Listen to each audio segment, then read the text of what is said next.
सबका के प्रणाम बा।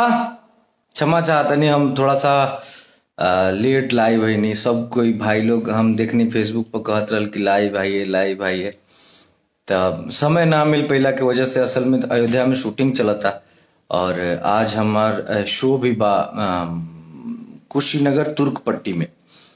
तो हम शूट से ही डायरेक्ट ऐनी हाँ यहाँ कुशीनगर में। अभी कुशीनगर बानी बस प्रोग्राम में जाही वाला रहनी है। तो हम सोचनी कि 5 मिनट टाइम बा तो हम भाई लोग से इतनी रूबरू हो जाए। ज़्यादा समय तो नहीं खे लेकिन रुआ सब कहत रहनी है जाके आई लाइव आई तो हम सोचनी कि जरूर लाइव आ जावे के चाहे।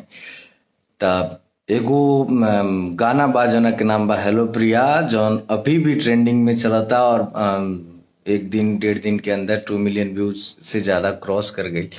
और वह सब इतना ज्यादा प्यार दुलार आशीर्वाद देता नहीं जाकर खातिर बहुत बहुत धन्यवाद। और कल सुबह एगो गाना आई तन्वी म्यूजिक से जना के नाम बा तू तो चली गईलू। बहुत ही खूबसूरत एगो सैड सॉन्ग बा।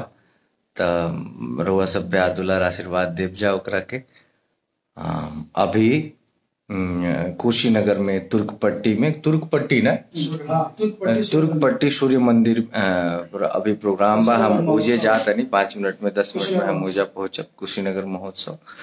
तो जे भी भाई अगल बगल के बा ओजा मिलो। और यही के साथे हम वाणी के विराम देव काहे से कि थोड़ा हमरा अभी जाए के बा शो में लेट होता।